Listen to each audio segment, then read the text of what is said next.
welcome to Kitchen Basics 101, where I teach you the bare bone basics as if you've never cooked a day in your life from the perspective of a mom. I'm not much of a baker, but I've been working on it. So we're gonna do lemon poppy seed muffins. I found a recipe online. It looks really good. I can never get a muffin to turn out perfectly, so we're gonna try today. If you want to be super accurate with your flour, you should measure with a scale, because a food scale is the most accurate measurement. It's just like, I don't know. I'm not used to it. It's not something I do. Maybe someday I'll whip the food scale out here and then we'll just be doing that from now on.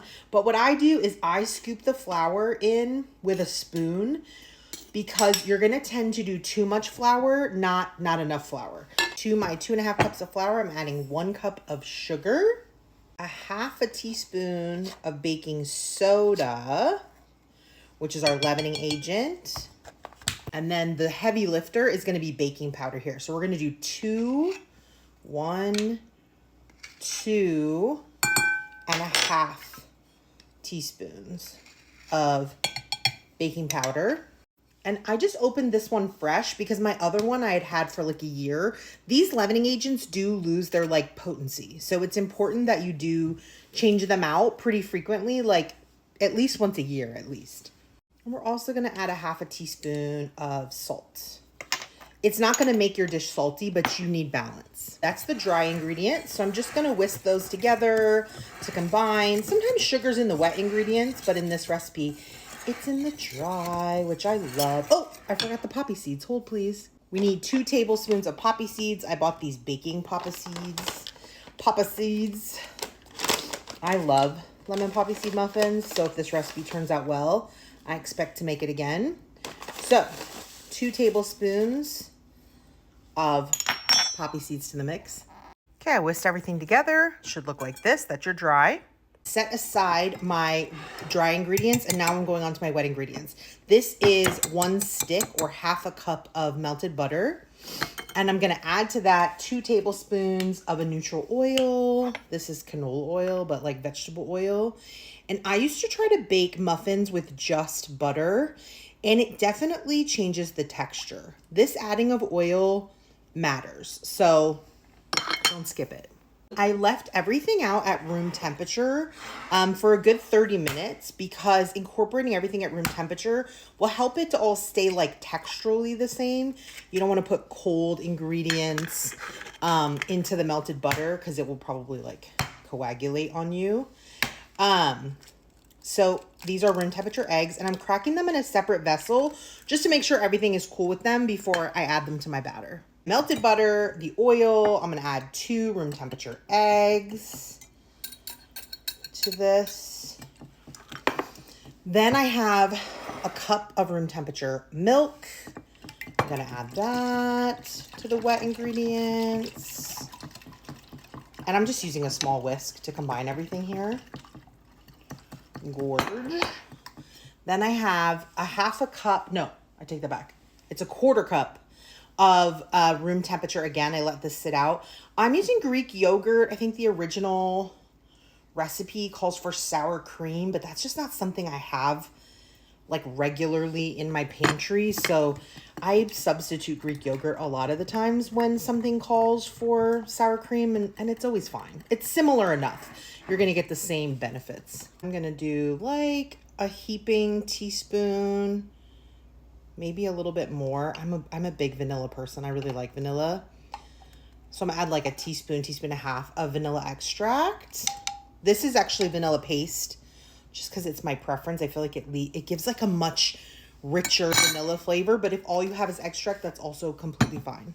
Then we want great, bright, incredible lemon flavor. So we're gonna do lemon zest. I'm gonna zest 2 lemons into here. I think the recipe calls for maybe 2 tablespoons of lemon zest. I'm just gonna do 2 lemons.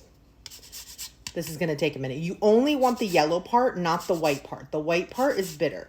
So you're just gonna do a little and then move it, and a little and then move it. And some chefs do it this way, which if that's easier for you to like see the part that's yellow, then do it this way. And then you can just turn it over and tap to put it into the bowl. Put in my 2 tablespoons of lemon zest. And now I'm gonna try to do 2 tablespoons of lemon juice. So I just squeezed a half a lemon, and we'll see if that's enough for 2 tablespoons. It's a little shy. That was like a tablespoon and a half.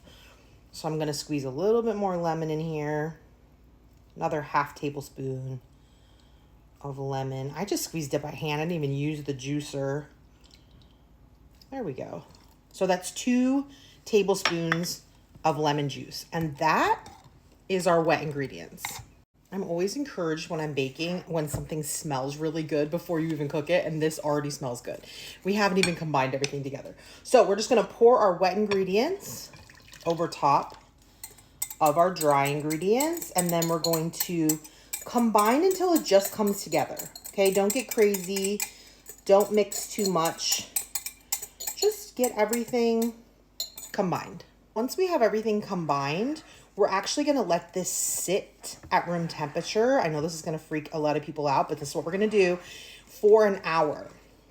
This is the thing that the original poster of the recipe was saying was the difference maker, just to get that really great height and great like bakery muffin consistency that you're looking for. And I have a lot of trouble with muffins, so I'm gonna definitely try. And she was saying that it just, and I believe, because when I make pancakes or I make waffles, this is something I also do. I don't let it sit out for an hour, but I let it sit for a full 15 minutes. And I do feel like it helps like the components to sort of just start the process and kind of puff up a little bit. Kind of think about when you like rest dough and it doubles or it triples in size. I feel like it's that. It makes it lighter and fluffier. So it's just combined together now. And I'm gonna let it sit for an hour at room temperature. You can cover it if it makes you feel comfortable. And then we'll be back to scoop it in the muffin tins. The recipe calls for a simple syrup for the end to like put over top of our muffins. So I'm gonna make that. I'm putting a cup of sugar and a cup of water into this saucepan. I'm just gonna cook it until it becomes a syrup, about 10 minutes. And then I'm gonna pour it over, I'm gonna cut this. I'm gonna pour it over these pieces of lemon that I have left over from when we made the muffins, and so that it infuses and becomes like a lemon simple syrup. I've made these before on my channel, but basically I'm just going to cook the sugar and the water together until it becomes a syrup. It takes maybe 5 or 10 minutes. You don't want it to boil. We're not making caramel, so just medium low heat. Mine is dark like this because I use like unbleached cane sugar, so the sugar's just darker. But once it becomes a syrup and all the solids have dissolved, you're gonna turn it off, let it cool, and then I'm just throwing these pieces of leftover lemon I have from making the recipe into here to kind of infuse it with a lemony goodness. I left my bowl covered with a plate because I didn't want to waste like saran wrap. And look at how like fluffy the batter has become. And I'm using like a giant cookie scoop to scoop them into my oversized muffin tins. But we still only want them to be like half full because we need room for them to puff up on the sides, right, and get cooked up. So let me portion them out. I'm gonna put it in a 425-degree oven for 8 minutes. And then I'm gonna lower the temperature to 350 and bake them for another 8 minutes. The hope I'm feeling in my heart right now, they're so gorgeous. I ended up putting a little bit more rind in here because it wasn't lemony enough. And then I'm just gonna paint the tops of these with some of the gorgeous sugar syrup, and then I'll let them cool and then we'll taste. I have absolutely no patience. I'm dying to taste and to try and to see. So it's still warm.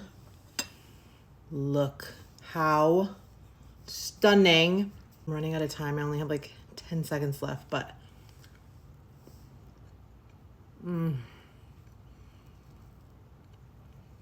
absolutely perfect. Not too sweet at all to have for breakfast, just mildly sweet, beautiful, fluffy, flaky texture, very moist, delicious. 10 out of 10.